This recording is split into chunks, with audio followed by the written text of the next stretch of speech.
Hi everyone, my name is Courtney and in today's video we are checking out 5 reasons you shouldn't mess with the USA hunting. I can think of probably more than 5, but I'm looking forward to checking out this video and see what it's all about. I'm scared. I'm from New Zealand, so a very small country, and I know 100% that New Zealand would never mess with the USA, so all good over here. But we are going to get straight into today's video. Let's do it.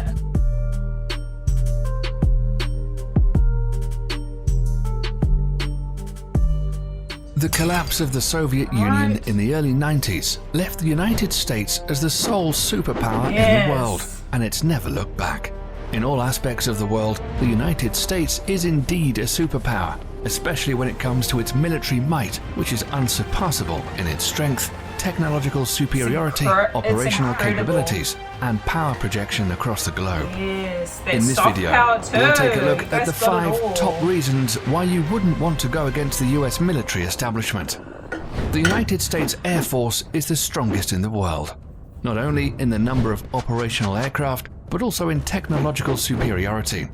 The country currently operates a total of over 15,000 military aircraft, let's not forget combining all that the the branches USA of the Navy military service, Air Force including is the US Navy, US Army, Coast Guard, and the US Marines. As of 2017, the US Air Force alone has a fleet of over 5,300 aircraft, 406 intercontinental ballistic missiles, and 170 military satellites, greater than any other country in the world. That many satellites. The USA has the largest number of stealth aircraft designed to be silent killers and untrackable by the radar defense systems of most countries in the world. Some of these stealth aircraft include air superiority fighters, such as the F22 Raptor and the F-35 Joint Strike Fighter, heavy bombers, such as the B-2 Spirit. In fact, the United States pioneered this technology in the 1980s with the introduction of the F-117 Nighthawk stealth attack aircraft. Stealth aircraft are designed to avoid detection using a variety of technologies that reduce radar reflection from ground, sea, or air-based radar antennas, thereby reducing its radar cross-section, or RCS.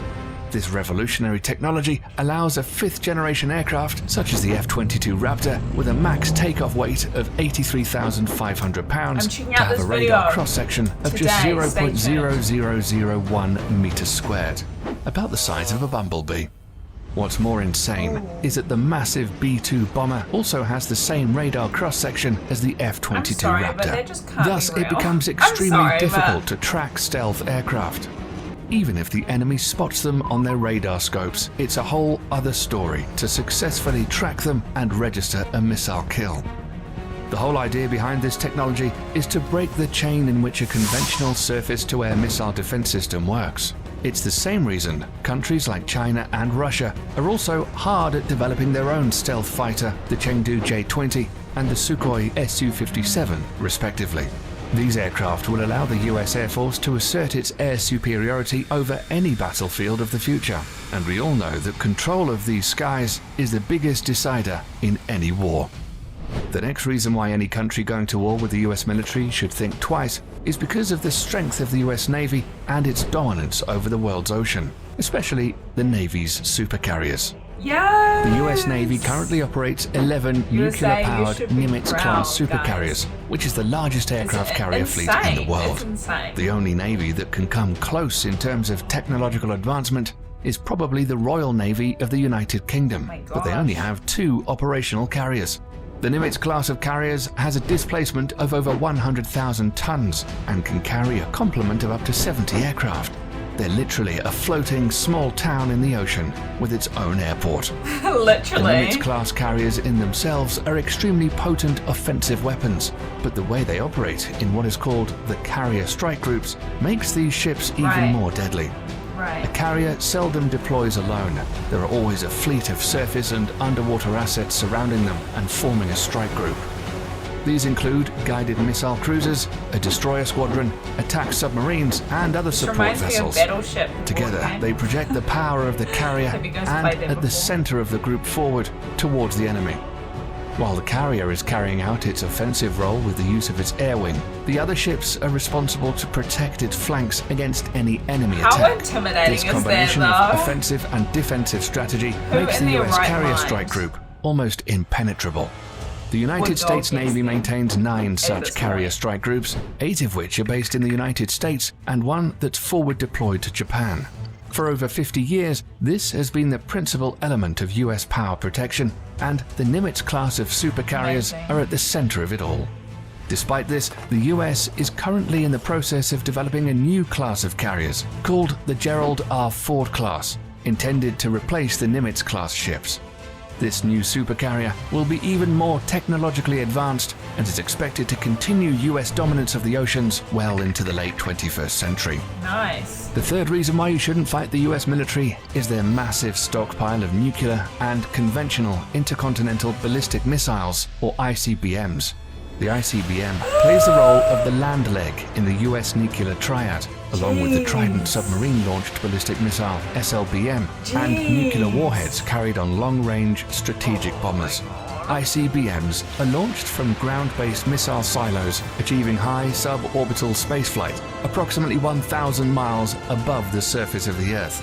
The body of the missile then separates from the warhead, which re-enters the atmosphere and free falls to the assigned target at hypersonic speeds.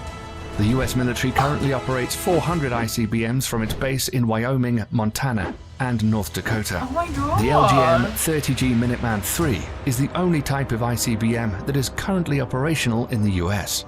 The Minuteman III family of ICBMs were first developed in the 1960s as a response to the Soviet nuclear threat. Throughout the Cold War and beyond, these missiles have undergone constant modernization. In the last decade alone, the US military has undertaken $7 billion worth of upgrades. The rocket propulsion engines, the propellants used, the guidance system, and even the flight control surfaces have all been refurbished. The upgraded missiles are completely different from its 1960s counterparts, except for the shell. These state-of-the-art improvements and modernization programs have kept the Minuteman III system operational for over 50 years with improved reliability that supports the missile's remarkable 99% alert rate. Like the latest versions of the missiles have a range of over 8,000 miles, which is greater than the diameter of the Earth at 7,917.5 miles. Dang. They can carry multiple 330 kiloton nuclear warheads, which is 20 times greater than the bombs dropped on Hiroshima and Nagasaki. Not only that, each of these warheads can be assigned to different targets independently. The technology is called Multiple Independently Targetable Re-Entry Vehicle, or MIRV, and was first developed for the Minuteman III family of missiles. So any country messing with the United States will have to deal with this awesome arsenal of firepower, which can be launched at a moment's notice. If it weren't the ICBMs or the stealth fighters raining fire down on you, it would be precision-guided munitions, or better known as smart bombs or PGMs instead. This is another big reason why not messing with the US military is a good idea. All branches of the US military use smart bombs in some forms or the other. These weapon systems are designed to be precise and hit a specific target with maximum efficiency. These bombs are so effective that during the First Gulf War, PGMs comprised only 9% of weapons fired, but accounted for 75% of all successful hits. Since then, for the US military at least, the days of normal artillery shells and unguided bombs are long gone. Nowadays, the military uses PGMs from air, ground, and sea. Precision-guided munitions come in various forms and use different kinds of technologies to achieve precise hits. A large majority of PGMs use the Global Positioning System, or GPS, of satellites to guide their trajectory to target. However, sometimes this becomes a problem, as GPS coverage is not always reliably available everywhere across the globe, or bad weather conditions can hinder operations. Thus, the Office of Naval Research, the Naval Surface Warfare Center, and the Army Research Laboratory have all coordinated to develop the first ever artillery-fired smart munition that will not use GPS guidance. The project is known as Moving Target Artillery Round, or MTAR for short. The MTAR shell can be guided onto stationary as well as moving targets in both land and sea, using a combination of guidance technology. The best part is that these shells can be fired from the existing M777A2 155mm towed howitzer and the M109A7 Paladin Integrated Management self-propelled 155mm artillery systems already in use by the US military. The shells will also feature an extended range of 40 to 60 miles, using rocket boosters to propel them. Once finished, it will afford the US military another potent weapon system that outclasses others around the world. Lastly, the fifth and final reason why you shouldn't fight the US military is drones. I'm already convinced. We're all familiar with what an unmanned aerial vehicle or drone is and what it's supposed to do. But in recent years, the usability of UAVs are steadily increasing to encompass all spheres of military operations, and the US military is the pioneering spirit behind it. At first, used only for surveillance missions, drones were quickly weaponized after the 9/11 attacks and have been extensively used by the US military in the war against terror as an offensive weapon platform.